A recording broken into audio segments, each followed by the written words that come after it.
This is an REI Co-op Studios production.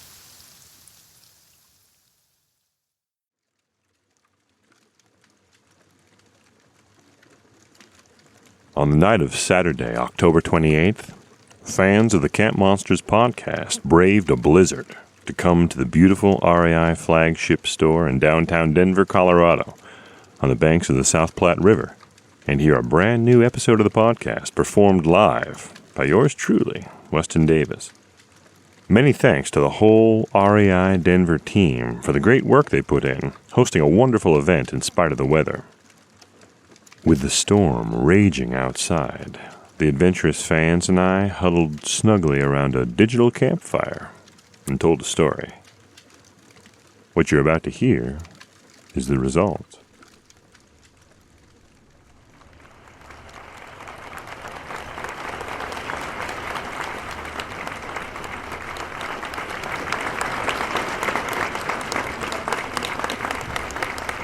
That's what I'm talking about, yeah! Yes, and I would like to thank all of you for coming out in the first blizzard of the year. That really separates the true fans, people that really sign up for it. So thank you for coming out.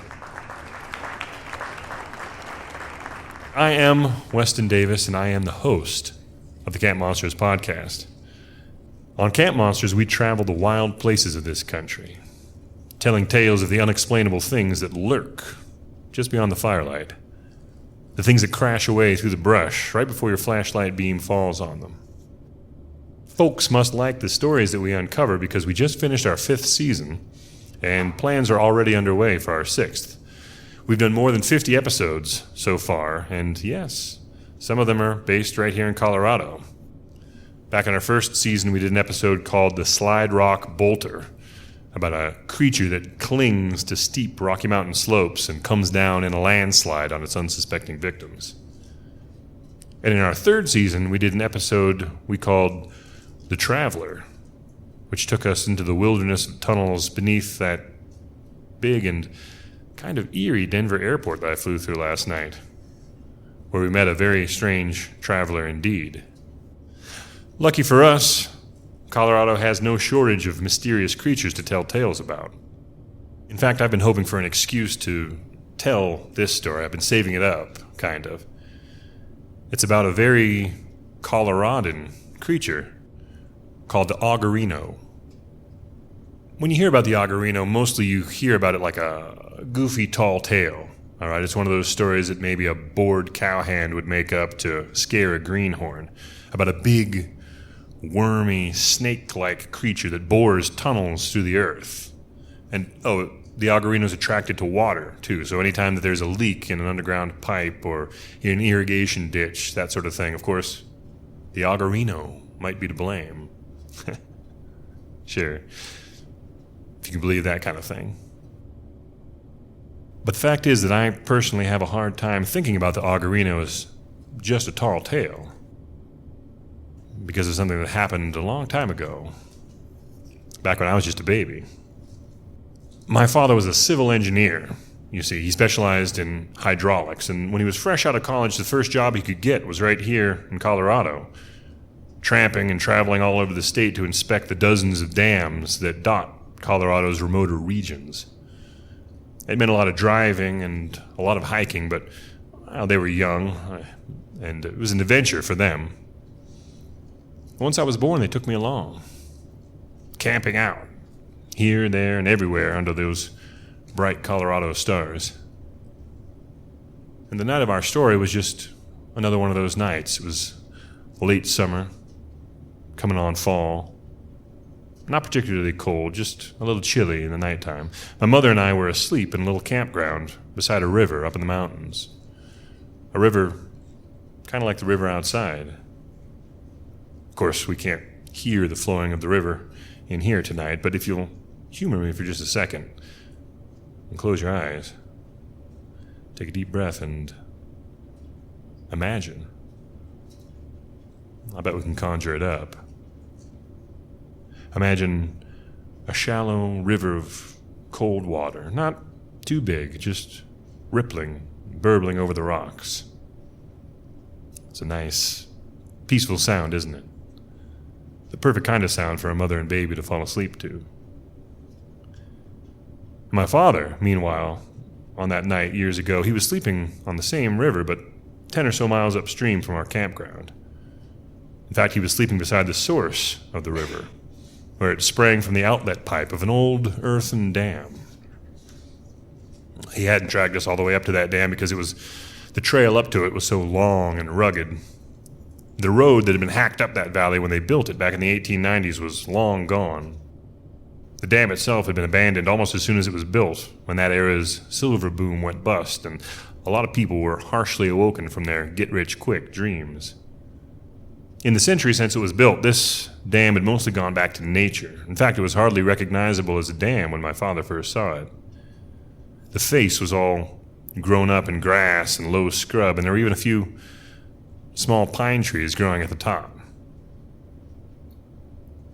Well, it was almost night when my father reached the dam, so he set up his tent by flashlight right there beside the top. He figured he'd finish his inspection the next day and then hike back down to us. But he was wrong. He didn't have any trouble going to sleep that night, snug in his sleeping bag inside his tent, listening to the gentle burble of water from the dam's outflow pipe, and tired out from the day's long hike. He drifted right off. But then sometime in the middle of the night, his dreams snuck away from him. And after a long while, he realized that his eyes were open. He couldn't see anything. It was a cloudy night. The darkness was complete, but isn't it funny how sometimes the softest sounds will pull you gently out of sleep, just as surely as the loud ones jolt you awake? Your sleeping mind begins to whisper to you that something isn't quite right.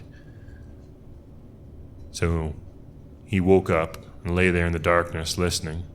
And outside the tent, beneath the sounds of the river, so faint that he wasn't sure it was anything at all, he thought he heard a sound. Like something moving, slithering quietly across the dry dirt outside. No, he wasn't scared.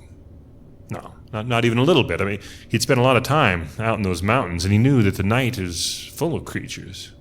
All kinds of curious little camp robbers that sneak around looking for the trail mix you forgot in the bottom of your backpack, or that tube of toothpaste you accidentally left next to the camp stove. So he kept listening, not frightened, just curious. Every once in a while he'd catch another stealthy sound. And he was just about to call out to scare whatever it was away when he felt the tent move. Just a little bit. And he heard something slide softly across the fabric right next to him, until there was something pressing at the tent just beside his head. Well, the nearness of that tent noise startled him, and he struck out with the back of his hand against the spot where the sound was coming from. And as his knuckles hit the thin tent wall, they bounced against something on the other side of the fabric.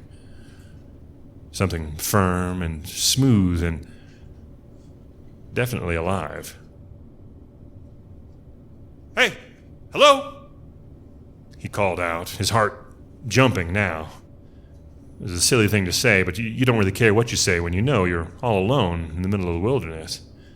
You just say anything to try to startle the creature away.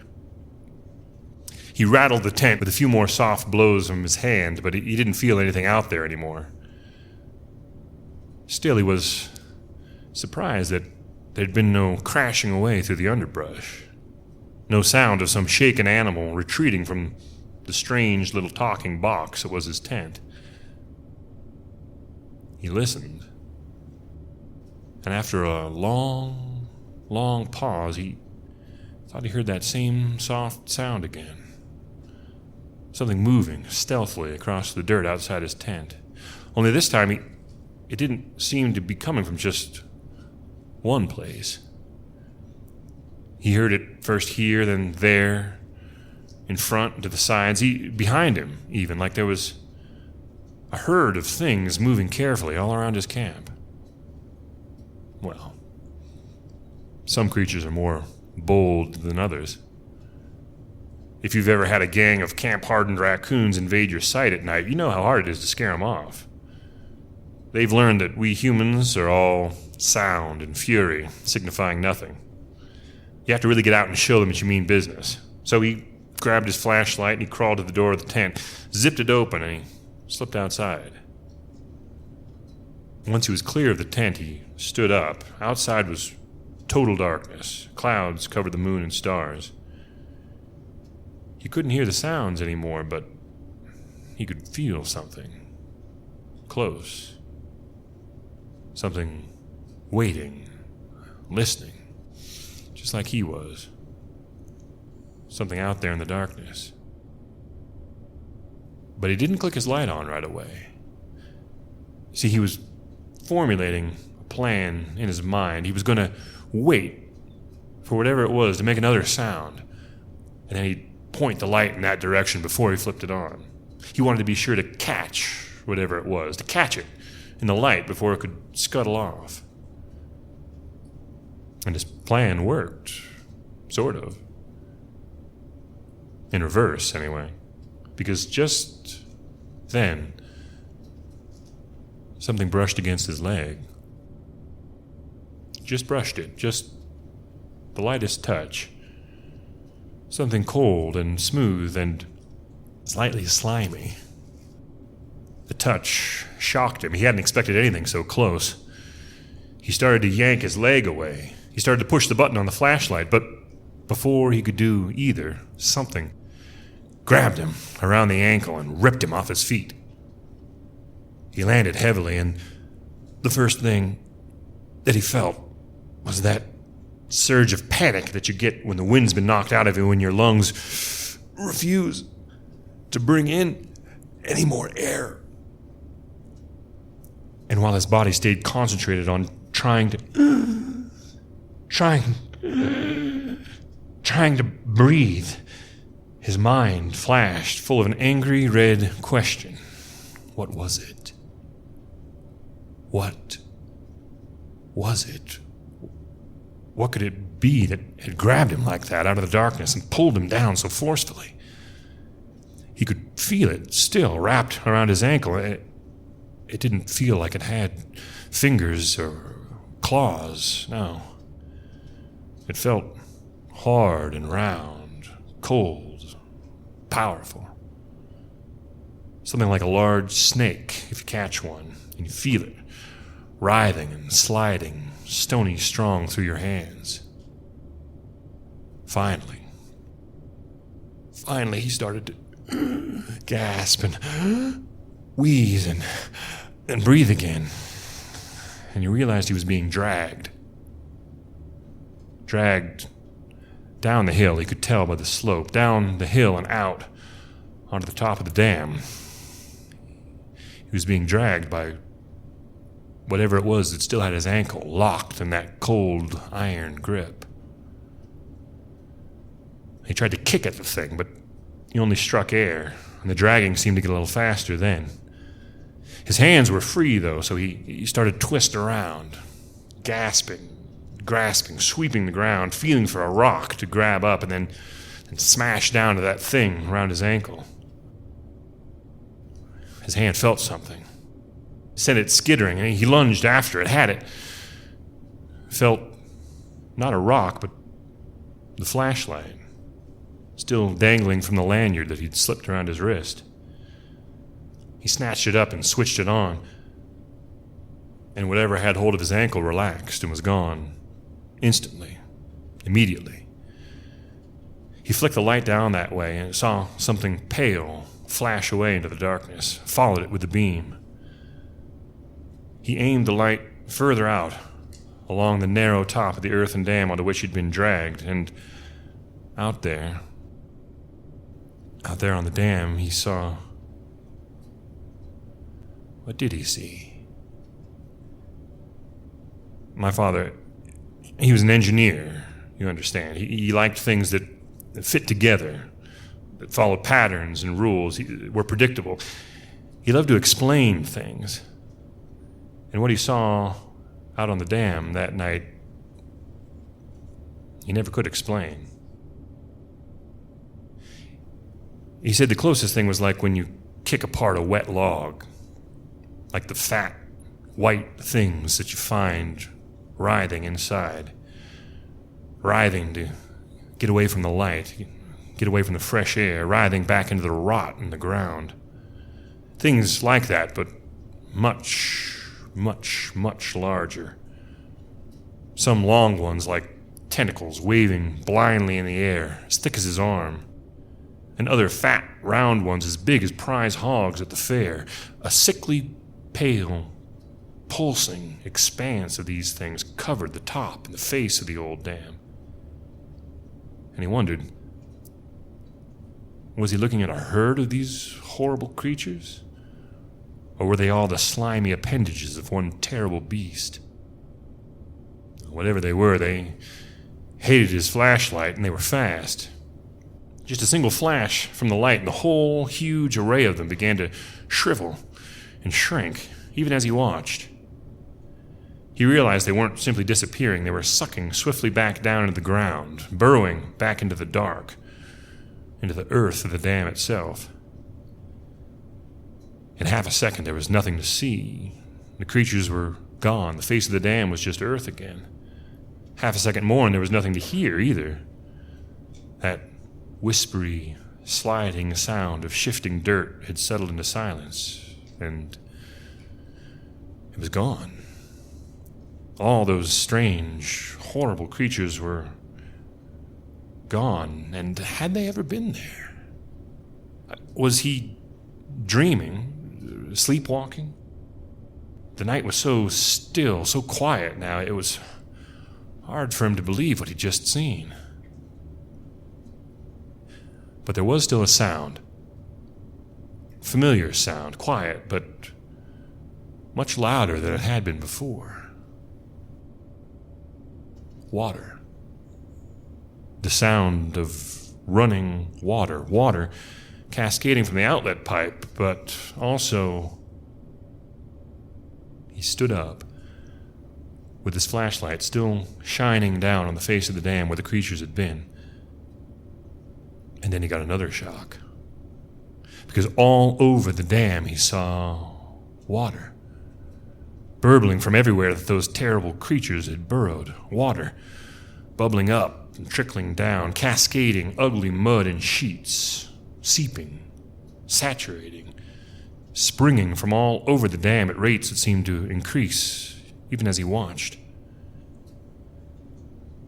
For a moment he could hardly comprehend what he was seeing, but the truth began to force its way into his mind. Total, catastrophic failure. That's what he was seeing. He was witnessing the first stage of it. A complete collapse at any moment of this tired, old, neglected dam, and there was no telling how much time was left. Hours at most. Minutes, probably. His mind raced, and he pictured what was downstream, how far the flood would travel, and what it would take with it. He thought of my mother and me, sleeping snugly in our camper by the riverside, right in the path of that wall of water that was about to hurtle down at any moment. Of course, this was a decade or more before cell phones. His only hope was the bulky old radio in his truck that was parked miles down the rough trail. And even as he turned to run for it, he had a sinking feeling in his heart that even at a dead sprint all the way down that trail through the darkness, he couldn't get there fast enough. It was too far. He'd be too late. He'd get to the radio just in time to crackle out a warning about a tragedy that had already happened. But as it turned out,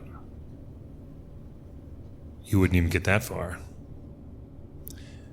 Because as he turned to run, as he took that first leaping step, the ground behind him disappeared.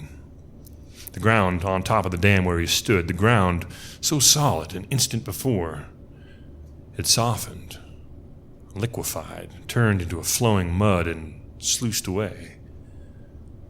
So he slid down into the shallow hole, managed to keep his balance in the mud up to his ankles, and he started to scramble across, back toward his campsite, toward the trail. But when he tried to raise his foot, he felt the mud sucking against him. The mud and that smooth, strong tightness again, winding around his ankles, just like it had outside the tent. Quicker than a snake bite, stronger than before. That thing had hold of him again. He flashed his light down there, hoping to drive it away, but as the light hit the top of the muck, it couldn't penetrate any further. And down below that, he could feel the pressure on his legs increasing as the thing began to drag him again. But this time, the only direction it was dragging him was down. The mud was thick and the pressure strong, almost unbearable, pulling him down into the soft ground. And the further he sank, the more things, tentacles, worm-like bodies wrapped, writhing around his legs. There was a little pine tree jutting up just from one side of the hole, and he sagged toward it, wrapped his arms around it. He lost his balance a little bit, and his light went down in the mud, and when he wrestled it back up, it was out. And as soon as that light was out, he began to feel the tapping, slow wrapping sensation of thin, strong things reaching out of the mud for him. He could feel them on his hips and his shoulders, a single slimy touch creeping up his neck, onto his face. Well, he held onto that tree trunk as tightly as he could, but the tree was muddy and his arms were muddy. The weight and strength of the gripping tentacles was growing all the time. It was more than he could resist. His arms, tight as you could make them around the tree, slipped and slipped again. His chest was in the ground now, only his head and arms above. His muscles shook and burned, but he couldn't hold on. He tore his fingertips, grasping at the tree's rough bark as it slid away from him, and he didn't give up until his head slipped below the mud. He was under the earth, and those strong, soft tentacles, half worm and half snake, were wrapping and sliding all around him. He tried to twist away, tried to turn his head against the heavy, encasing mud, but he could feel more and more of the things slithering cold and slow around his face, pulling his head back, further and further, and down, always down, down where the mud was even thicker, pressing against him on every side, trapping him, crushing him. His wildest flailings were slow motion in that drowning mud. Only one arm was still free enough for the creatures for him to move it, and in one last spasm it brushed against something. Something smooth and slick and rounded and cold, but different, solid and still. A root. A tree root. To grab it would be hopeless. He'd just be torn free again. So he thrust his whole arm over the root and shoved it well back into the tangle of other roots he felt behind. And in a moment, his arm was stuck there, wedged by the pressure from the creature that kept pulling him down and down. Well, not many seconds had passed before he regretted that arm and the roots decision very much. The pain in his trapped limb shot quickly past anything he'd ever experienced before, past what he thought was possible. He knew something had to give. Those terrible, enwrapping things were pulling him down harder than ever. There's no sign of any easing. Either his arm would break or he'd pass out, or both. But somehow it seemed to matter less and less to him now. as the time since his last breath increased and the time before that final darkness diminished. Everything became confused, unfocused. The mud was so thick all around him, it was impossible for him to hear anything, so he felt, rather than heard, the tremble of that sickening, wet pop. It must be his arm breaking. Terrible. Terrible. But then there was another popping sound, deep, violent, and another, and he realized it wasn't his arm that had broken. The roots of the tree were giving way.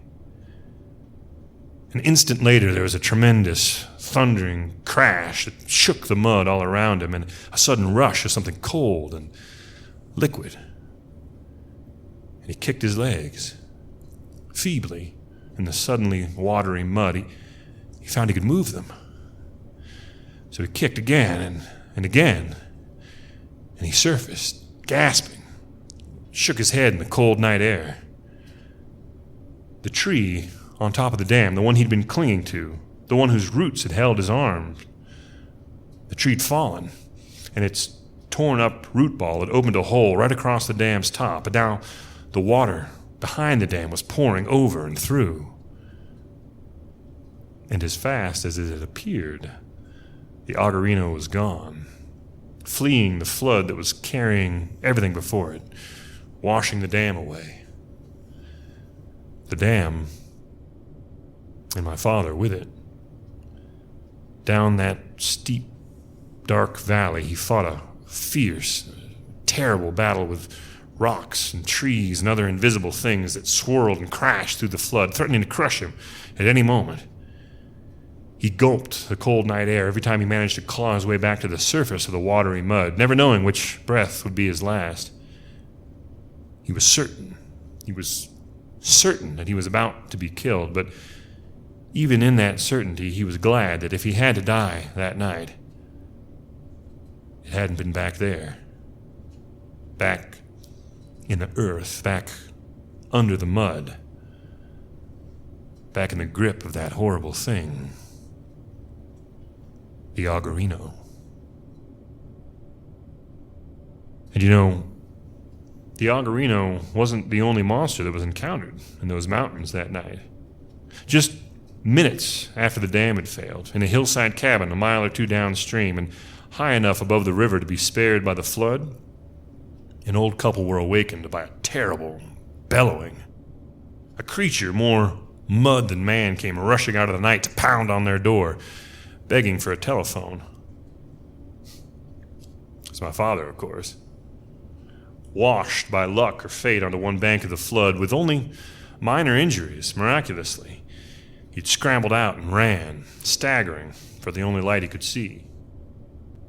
And obviously I'm sitting here today, so you know my father's warning got through just in time. My mother and the other campers were rousted out of their slumber and herded up the nearest ridge through rushing, muddy water already up to their knees. My mother carried me. Says I slept through the whole thing. My parents' camper was washed away. They lost everything, but they couldn't have gotten any luckier that night. Both of them. Lucky enough to survive the Augerino. Now, if you read the official history of that dam failure, based on the report that my father filed, you'll read a lot of technical jargon about age and neglect, flaws in the initial design and placement of the dam, defects in the soil and the geology around it. There isn't a word in that report about what he saw, what he experienced, what he survived. Not a word about the Augerino. How could there be? He was a young engineer. He wanted to keep working in his field, not be laughed out of the profession. So the real story of what happened that night has always stayed in the family. Until now. So next spring, when you're up in those mountains, drifting off to sleep in your tent, and you think you hear a sound just outside, a quiet sound like something sliding softly across the dirt, maybe just stay in your tent and click on the flashlight.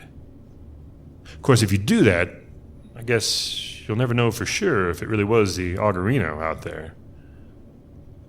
Then again, aren't you better off not knowing?